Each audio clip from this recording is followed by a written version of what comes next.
this is the Grapple Girl. How you guys doing? This is our weekly roundup. Yay!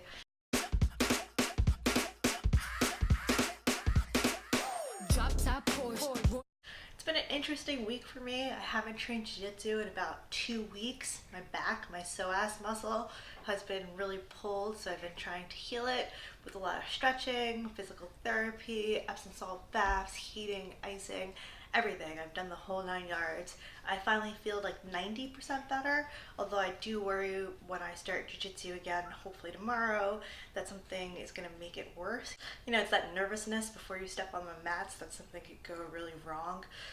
On Wednesday, me and my significant other took the day off from work, and we actually went and did the whole Broadway week, restaurant week. For those of you that might not know, New York City has a thing called Restaurant Week about twice a year, where you could go to a fancy restaurant and eat at a lower rate on a fixed course menu. I mean, we still spent a fortune. We actually went to Delmonico's Steakhouse, which is in Lower Manhattan, really like the tip of Manhattan, and we had steaks. It was so good. You know, like the Fred Flintstone steaks where you have like this huge bone that doesn't even fit in the microwave. That's how big it is.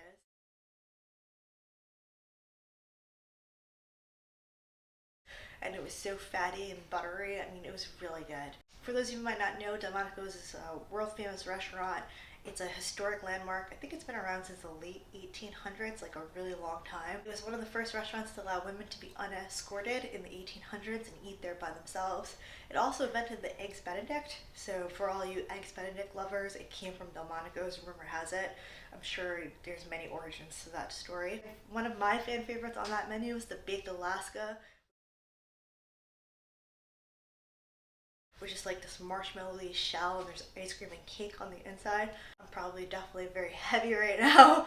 I need to get back on the mats, work out, get rid of this weight. I was doing so well. Like, I had lost 10 pounds in about 2 months, and then I got injured and I'm just like running on sugar. It's terrible. And then we also did Broadway week and saw Anastasia, and so it was 2-for-1 tickets, and we were like 5th row, and the 2 tickets were like $180. So still expensive, but really nice because it was like buy one get one free. Anastasia was amazing. It was major memories. A lot of us who are in our early 30s grew up with the Anastasia animation musical, and so it has pretty much all the same songs there. It's a little reordered, and spoiler, there's no Rasputin. So it's like a new take on Anastasia. I think it combined the Ingrid Bergman movie actually with the animated movie. It's 2.5 hours long, but it felt so quick. I loved it. I mean, it was major memories. I highly recommend it. If you have a daughter or a wife in her late 20s, early 30s, go take her. There are people of all ages actually. Besides that, I got to do a lot of good gaming this week. Yay for gaming! I did so much good gaming. Oh, can we talk about how PlayStation was actually down this morning? The servers were down. And you know, Sundays are those precious days where you want a game. Like, I really wanted a game, and the servers were down, so I had to wait like 2 hours to be able to jump online and play. Last time I think I spoke to you guys, I had just started Destiny 2. I had just started the campaign. You need the campaign. You have to do like the first mission or two to unlock quick play, the online component. And I am addicted. I love the online play of Destiny 2. It's a lot of fun. Within a day, I leveled up my character to level 20 just by playing online pretty much.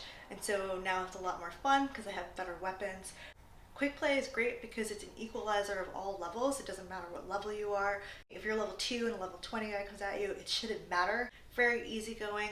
The matches are, I think, 8 minutes, or whoever hits like 80 points first or something like that. You're matched with people on the internet. There's 4 people to a team versus another 4 people.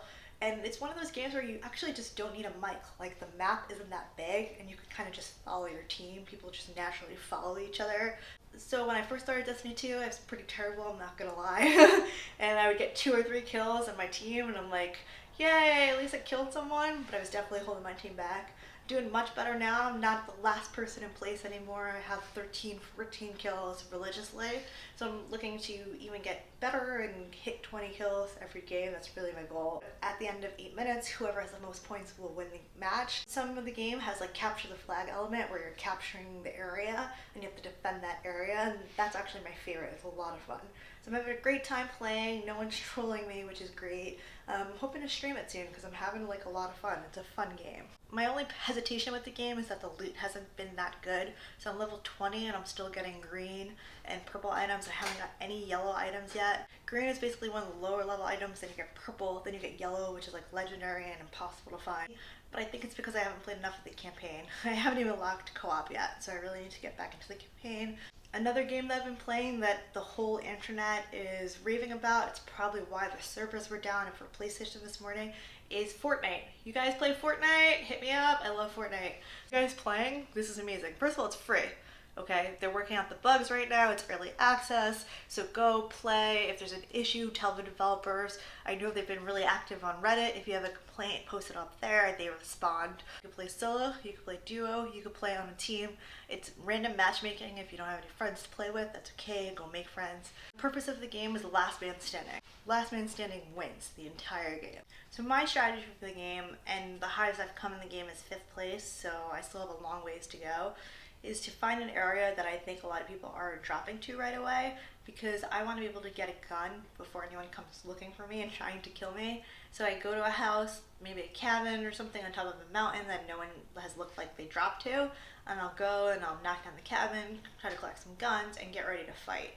What you could do with the wood you collect is build walls around you to protect you, or you could build ramps to get to the highest level of a house. It's really creative, and there's a lot of strategy involved that I am nowhere inept in yet. So as you could imagine, a lot of people are hiding, trying to make it to be like the last 30 or so people. And as you're playing this game, there's a storm coming. It's this like purple storm, and if you get caught in it, you're basically gonna die. It destroys your health. So you have to go where the eye of the storm is in order to be safe, not die by the storm. And what's crazy is this storm will keep getting smaller and smaller. So it makes people have to encounter each other and have to fight each other, which is brilliant, or else everyone would be hiding, you wouldn't find anyone, there'd be no resolution to the game. But they're all short, like 100 people, last person 15 minutes, 10 minutes, if that. It really depends. I'd say like the first 50 people die within the first 10 minutes. Like people just drop at the same place and start fighting right away. So one more thing I want to talk to you guys about. Last week I had made a response to Jordan B. Peterson's interview with Kathy Newman. I mean, the interview was terrible, and Jordan B. Peterson's a great orator, a great interviewer, a great debater. You know, I do enjoy listening to him, even though I don't agree with his views.